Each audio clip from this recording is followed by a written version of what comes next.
Bonjour. Est-ce que ça vous est déjà arrivé de supprimer une recipe ou un dataset dans DataIQ et que vous ne savez plus comment faire du rollback, comment récupérer votre recipe ou votre dataset? Bonjour et bienvenue dans ce daily dédié à DataIQ DSS où nous allons vous montrer comment récupérer une table supprimée par inadvertance ou une recipe supprimée par inadvertance. Il peut donc nous arriver de nous tromper en supprimant un élément, un objet de notre flux. Ça peut être une recipe ou un dataset sans forcément faire exprès. C'est normal, c'est des choses qui arrivent. Donc ne paniquez pas parce qu'il y a une façon de récupérer les objets supprimés dans DataIQ. Donc pour ça, lorsque vous êtes dans votre flux, vous venez dans version contrôle ici et là-dedans, vous cherchez le nom de l'objet supprimé, la recipe ou le dataset. Puis vous cliquez là-dessus et vous cliquez sur Revert This Change Only si c'est seulement cet objet que vous voulez récupérer.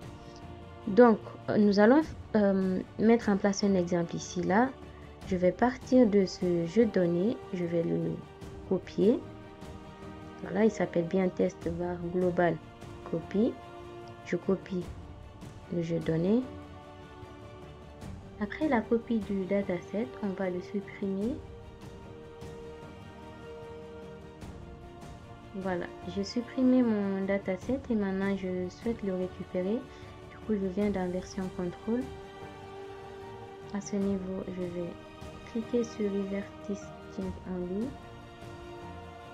Et lorsque je reviens dans le flow, effectivement, je retrouve mon jeu de données que j'avais supprimé. On va faire un deuxième exemple avec cet autre jeu de données. On va cette fois-ci utiliser une recipe prepare. Je vais l'appeler prep. Je crée. Là, je vais simplement renommer cette colonne par exemple. Du coup, on revient dans le flow. On voit bien qu'on a un nouveau jeu de données. Donc, ce jeu de données-là, on va le supprimer. Hop, suppression. OK. Et comment le récupérer?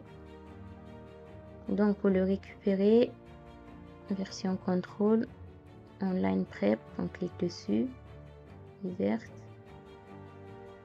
OK, on revient dans le flux, on vérifie qu'on l'a bien récupéré. Et voilà, lorsqu'on revient dans notre flow zone, on retrouve bien notre dataset. Donc voilà, dans cette vidéo, on a vu comment récupérer des objets supprimés par inadvertance dans DataIQ.